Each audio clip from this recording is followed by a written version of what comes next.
নমস্কার বন্ধুরা, welcome to soulful taro channel. চলে এসেছি আজকে তোমাদের সামনে নতুন ভিডিও, নতুন রিডিং নিয়ে। আমরা রিডিংয়ে দেখব যে মে মাস প্রত্যেক রাশির জন্য কেমন যাবে। আমি একটা একটা করে রাশি তোমাদের জন্য আপলোড করতে থাকবো। তোমরা তোমাদের নিজের রাশি অনুযায়ী, সেটা নাম অনুসারে হোক, ডেট অফ বার্থ অনুযায়ী হোক, যেটা তোমাদের সুবিধা হবে সেই রাশি অনুযায়ী তোমরা দেখতে পারো। তো আজকে ফার্স্ট আপলোড হতে চলেছে মেষ রাশি।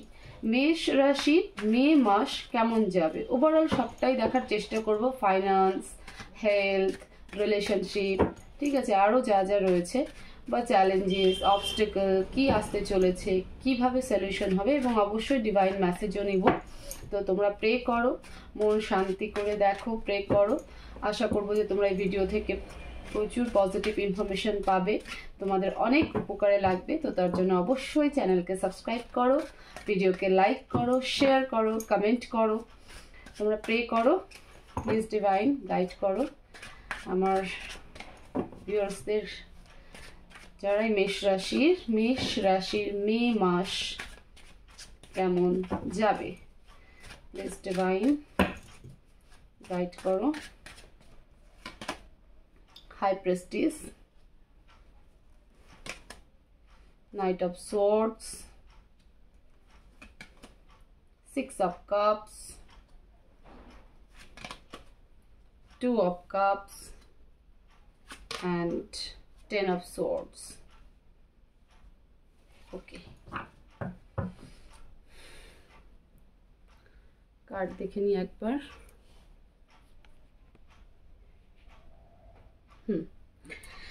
তো মেষ রাশি প্রথমেই বলি, হেলথ, ফাইন্যান্স এবং লাভ রিলেশনশিপ, যে কোনো রিলেশনশিপ ধরে নিতে পারো। সেটা তোমরা তোমাদের হাজব্যান্ড ওয়াইফ হতে পারে, গুড ফ্রেন্ড হতে পারে, লাভ হতে পারে, মানে বয়ফ্রেন্ড গার্লফ্রেন্ডও হতে পারো, বা নো কন্ট্যাক্ট সিচুয়েশনও হতে পারো, যাই হোক। তো ফার্স্ট যেটা বলছি সেটা হলো তোমার হেলথ অবশ্যই ভালো থাকবে, ঠিক আছে, হেলথ ভালো থাকবে। তুমি নলেজ প্রচুর গেইন করতে চলেছো মে মাসে। তোমার ইনটিউশনও ভীষণ হাই হবে এবং তুমি নিজেকে অনেকটা শান্ত রাখতে পারবে। তোমার মন যা বলবে, তোমার মানে মনের ক্যালকুলেশন যা বলবে অনেকটাই কিন্তু সেটাই প্রেডিক্টেবল হবে মে মাসে। তুমি যেটা জানিয়ে, তুমি হয়তো কোনো কিছু নিয়ে ভাবছো যে না, আমি যেটা ভাবছি যে এই মানুষটা আমাকে হেল্প করবে, কিন্তু করবে না, তো দেখবে আলটিমেটলি সেই মানুষটা তোমার হেল্প করবে না। তো তুমি ভীষণ ইনটিউটিভ হতে চলেছো মে মাসে এবং প্রচুর নলেজ গেইন করছো, ফলে সেখানে তোমার ফাইন্যান্সও কিন্তু স্টেবল হতে থাকবে, ঠিক আছে। এতদিন পর্যন্ত ফাইন্যান্সে যাই বা লস করেছো, মে মাসে কিন্তু তোমার ফাইন্যান্স ভালো হতে চলেছে মেষ রাশি। হেলথে যদি বলে থাকি, তাহলে হেলথে পায়ে একটু সমস্যা হতে পারে, আদারওয়াইজ আর পেট, ঠিক আছে, ডাইজেস্ট সিস্টেম একটু খেয়াল রেখো। পায়ে একটু সমস্যা হতে পারে, খুব বেশি কিছু নয়, তবে পা এবং ডাইজেস্ট সিস্টেমে একটু প্রবলেম হতে পারে, অনেকে পায়ে চোট পেয়ে যেতে পারো, তো সেটা অবশ্যই একটু খেয়াল রেখো। রিলেশনশিপে তোমাদের রিলেশনশিপ খুব ভালো থাকবে, কমিউনিকেশন হতে চলেছে তোমাদের। যারা নো কন্ট্যাক্ট সিচুয়েশনে রয়েছে বা অন অফ কন্ট্যাক্ট সিচুয়েশনে রয়েছে, তারা মে মাসে কিন্তু তোমরা তোমাদের পার্টনারের কাছ থেকে কন্ট্যাক্ট পাবে, মানে সে কমিউনিকেশন করবে, সে মেসেজ হোক, ফোন কল হোক, বা এমন হতে পারে যে সে হয়তো তোমার সাথে দেখা করার প্ল্যান করছে, সারপ্রাইজ দেবে, ঠিক আছে, এরকম কিছু একটা হয়তো তোমরা মিট করতে পারো, ডেটিং করতে পারো, এরকম কিছু কিন্তু একটা হওয়ার সম্ভাবনা বা পসিবিলিটি রয়েছে। Two of cups, ten of swords. Two of cups তোমাদের একটা রিকনসিলেশন, মানে তোমাদের মধ্যে একটা ডিসকাশন, এরকম কিছু একটা হওয়ার সম্ভাবনা অবশ্যই রয়েছে। তোমরা যে জিনিসগুলো ছেড়ে দিয়ে এসেছিলে সেই জায়গাগুলোতে আবার ইনভেস্টমেন্ট করবে, বাট তোমাদের যেটা অবস্টিকল বা চ্যালেঞ্জে আসছে সেটা হলো তোমাদের বার্ডেন, মানে তোমরা প্রচুর বোঝা নিয়ে চলছো মে মাসে, ঠিক আছে, প্রচুর বোঝা নিয়ে চলছো। তো সেটাই তোমাদের জীবনে কিন্তু একটা বড়সড় অবস্টেকল হবে মে মাসে। সেটার জন্য হয়তো তুমি তোমার পার্টনারের সাথে ঠিকমতো কন্ট্যাক্ট করলে না, সে কন্ট্যাক্ট করলো বাট তুমি কথা বললে না, স্পেশালি তোমাদের রিলেশনশিপে, বা সে দেখা করতে আসলো তুমি তাকে টাইম দিতে পারলে না, তোমার মাথার মধ্যে প্রচুর কাজ থাকবে, প্রচুর প্রেশার থাকবে, যে যেটাই করে থাকো না কেন একটা বার্ডেন কিন্তু থাকবে, সেটা ফ্যামিলি নিয়ে হোক, নিজের পার্টনারকে নিয়ে হোক, বা সে আসলেও হয়তো তার এমন কিছু মিসবিহেভ পাস্টে হয়ে গেছে যেটার কারণে তুমি তাকে কিন্তু ঠিকঠাক অ্যাকসেপ্ট করতে পারবে না। আমরা তো আরেকবার ক্ল্যারিফাই করবো 10 of Swords K. Please divine clarify 10 of Swords, please divine clarify 10 of Swords।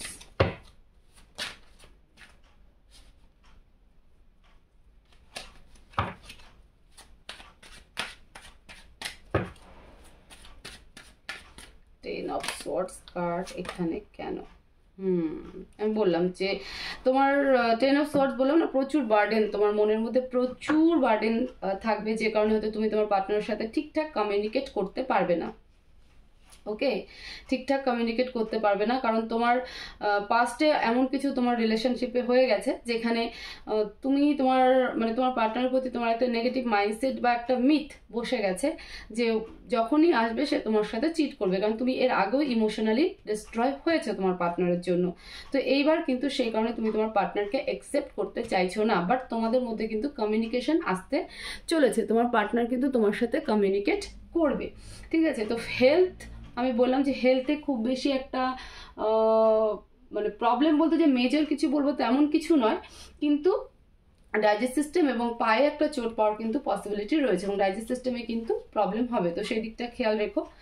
আর তোমার ফাইন্যান্স গ্রোথ হওয়ার দিকে যাচ্ছে, মে মাসে তোমার ফাইন্যান্সিয়ালি অনেকটা গ্রোথ হবে, তোমরা ভীষণ ইনটিউটিভ হবে, তোমাদের নলেজ, তোমরা প্রচুর নলেজ গেইন করতে চলেছো, নতুন নতুন কোনো কোর্স জয়েন করতে পারো, নতুন কোনো কিছু নিয়ে পড়াশোনা করতে পারো, এরকম কিন্তু তোমাদের মে মাসটা যাবে।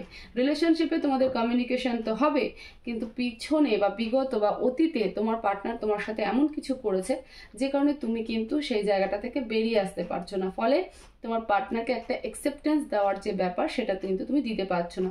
তোমার মনে হচ্ছে যে সে যখনই আসবে সে তোমাকে আবারও ইমোশনালি ডিস্ট্রয় করবে, তোমাকে আবারও বিট্রে করবে, তোমাকে আবারও চিট করবে। ঠিক আছে, তোমার কাছে সব কিছু ফাইট করবে, সে আবারও হয়তো তোমাকে ফেক দেখানোর জন্য আসছে, কিন্তু তোমার পার্টনার ফেক দেখানোর জন্য আসছে না, সে কিন্তু অ্যাকচুয়ালিতে তোমাকে ভালোবাসে, সে তোমাকে মিস করছে, সে তোমাকে ছাড়া থাকতে পারছে না, সেই কারণে কিন্তু কমিউনিকেশন সে করবে।